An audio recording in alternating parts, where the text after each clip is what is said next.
Eating with your child. This is our first session in a series on different ways that you can create with your child, and today we're going to cook with dough, or be rolling in the dough, however you want to say it.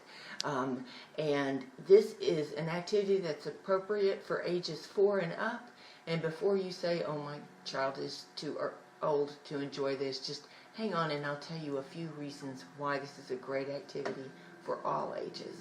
Hi, I'm Dr. K.P. McKee. I'm the founder and executive director of a Spacious Place Creativity and Spirituality Center. And as we walk through this activity today, we would love to hear from you.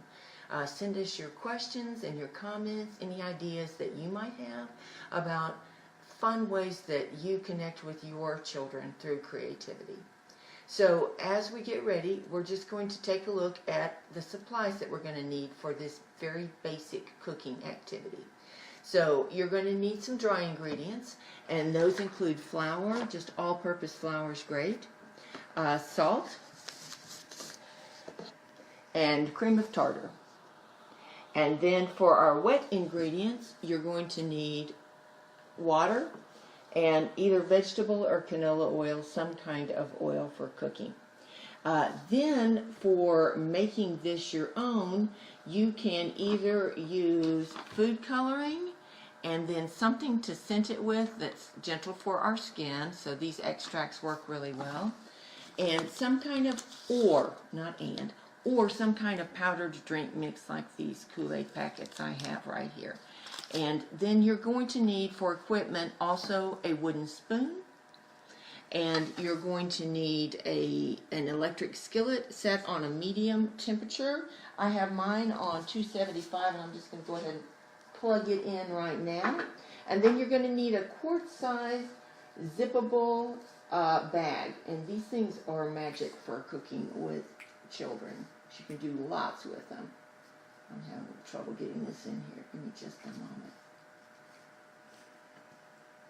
There we go. All right, it's good to go now. All right. So why do we make Play-Doh with children? It is an amazing activity. It teaches mathematics skills, basic cooking skills, creativity skills. Also, after you've made it and you're using it, it is a great reliever for aggression. And all children deal with aggression, and we would rather them pound on something that's intended to be pounded on instead of one another. And also, this particular art form heightens sensory awareness, especially when we add the scents and the colors to it that I'm going to show you how to do. And above all things, it's fun. So if you have an older child for an activity like this, these are great basic cooking skills that your child will be learning, so they can always either play with it themselves. I love to play with Play-Doh, or if they want to, they could give it as a gift to somebody else, to a younger child if they choose. So you can frame it however you like for them to enjoy this experience with you. I have done this with my own daughters as they were growing up, and I've also done it in a classroom setting. If you're doing it at home and you're working on an island or something, it's very simple to just take a chair and turn it around so the back of the chair is facing so your child can climb onto the chair and cook at a level that's comfortable for them. Usually in a classroom we have child-size equipment, so we don't have to worry about that there. And also, when you're doing it with children, it's a good thing to take a few breaths, listens to the instructions, and walk through it together. This is an opportunity for children to learn how to be around heat in a safe way. So here is our recipe, and I'm just going to put it there so that you can see. And we mix it up in one of these amazing zippable bags. So I have already started measuring it out. So I have 1 cup of flour here, and I'm going to measure the second one and use a plastic spoon to top off my flour. So this is a good way for children to begin learning how to measure dry ingredients. I'll pull it out of the bag here in a minute. So I can just take this and run it across the top. Can we see all right? So that we're measuring accurately. into the bag. And then you're going to want 1 cup of salt. It's always a 2-to-1 ratio when making this Play-Doh. And a tablespoon of cream of tartar, which I've already measured out because I've always wanted to use these fancy things like they do on the cooking shows. And then you're going to make sure this is all zipped up well, because otherwise you will be flouring your floor. And then they can just have a great time turning this around and getting all the ingredients mixed up. Once that is done, and I already have 3 tablespoons of oil in my skillet, then we're going to add the dry ingredients to the oil.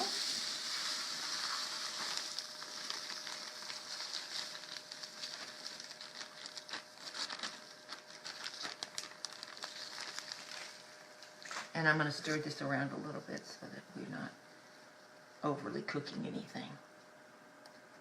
Alright, and then we're going to take our 2 cups of water, and you can see here I have a glass measuring cup.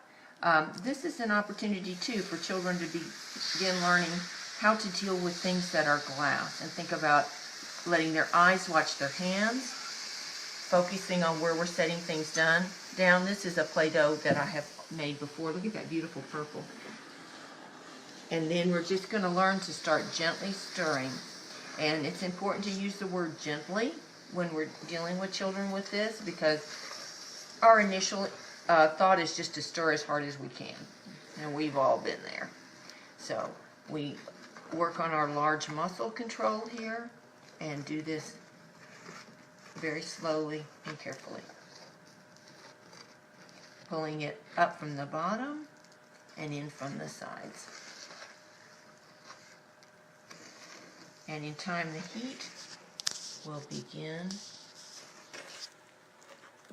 to evaporate enough of the water so you're going to have a nice malleable dough to work with.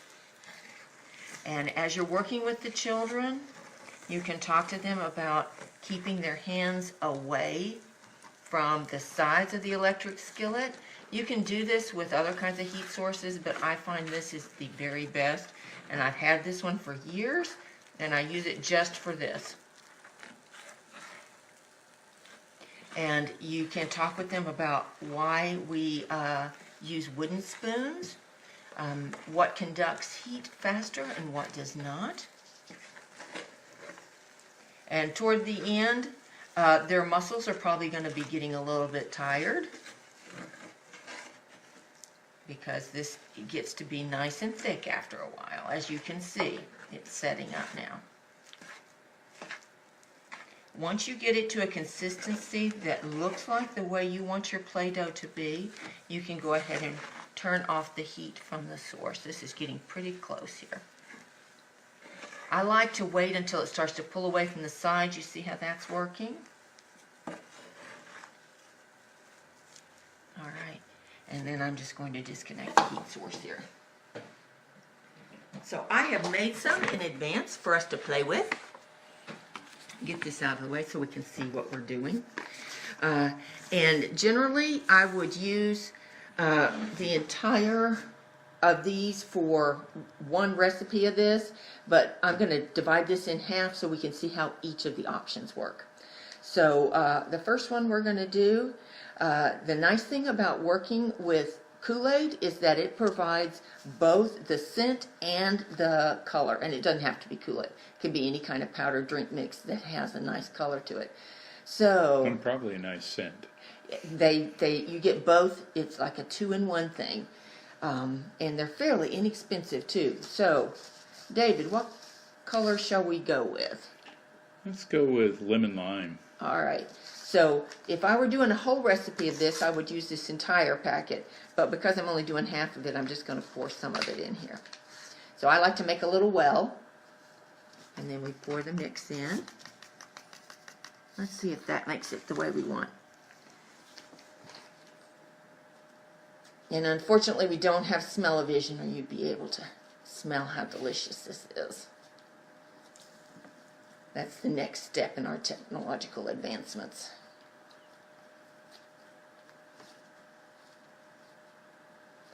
And this is a good workout for my fingers, It's a good workout for little fingers. The main thing you want to do with this is obviously be sure that it has cooled sufficiently before they get into it, because it's awfully hard to wait. But it does burn little fingers if you get it when it's too hot. So that's a hard lesson to learn. And I don't know about you, but I think I'd like a little bit more color in this one. So I'm going to add some more. Make me a well again. Pour a little bit more in here. Yeah.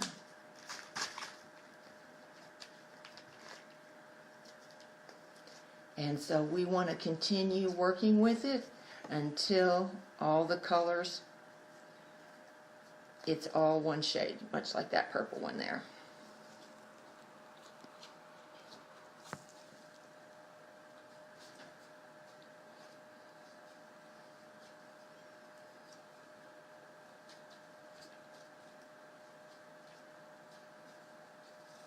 Oh, I love these colors.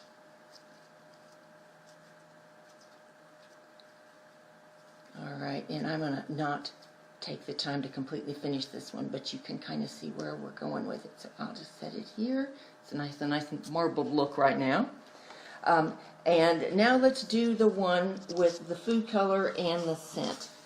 So we have peppermint scent here, and if we were going to do the entire batch, we just fill this cup up with peppermint. But since we're just doing half a batch, we will just fill it halfway up.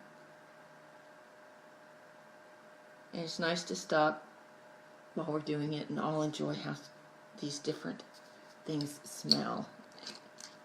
So what color you think, David, goes with peppermint extract?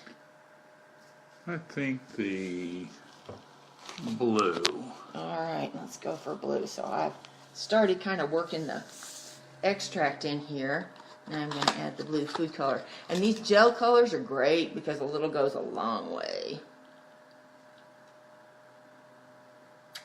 And you will probably gel your hands a little bit. That's the reason I make the well. It decreases that a little bit. But yeah, do expect to look like you've been working with food coloring once you get done. Ah.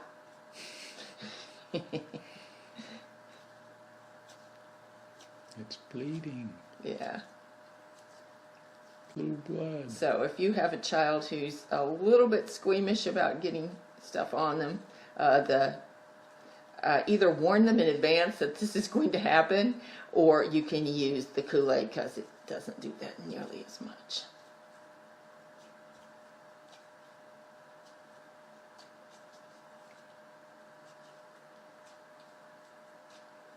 And as you can see, this is getting a really nice blue tint to it. And I can add more till it gets to the place where I want it to be and as dark as I would like it to be. But we'll stop with this now because I think you have the idea. And the cool thing about working with Play-Doh too, especially in the home, is that, yeah, if you want to, you can go out and buy special toys just for the dough. But also you can use things that you have just around the house. I like to use cookie cutters that are the plastic kind, because sometimes the children get confused with the metal ones and have the sharp part up, and this is not as hard on their hands as the metal would be. And also you can use any plastic cup you have to cut out circles. And if you have wooden blocks or plastic blocks that have the cylindrical pieces to them, those make great rolling pins as well. Now sometimes people will say, why do we need to make baked Play-Doh whenever there's other ways to make it where you don't have to cook? And you absolutely can. I like the cooked Play-Doh. I like the texture of it better. It's more malleable for young hands. Also, it just gives them the experience of learning how to deal with heat and to cook something and know that they accomplished that, and that feels pretty good. Obviously, all of these materials are also non-toxic, and it's a much less expensive way to provide this experience for your child than going to the store and buying some prepackaged ones. And you have that great bonding experience going on with it too. So that in a nutshell is how to be cooking with dough for your kids.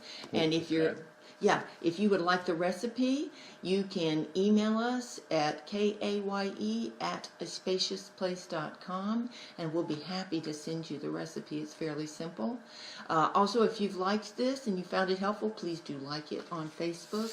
And if you have any suggestions of other things you would like us to explore with ways that you can create with your child, we'd love to hear about them. We will be back on May 19th with the second in this series. And until then, I thought we would close each of these sessions with a sample from this book of children's letters to God. So this one goes like this. Dear God, I bet it is very hard for you to love all of everybody in the whole world. There are only 4 people in our family, and I can never do it. Nan. Thanks for joining us.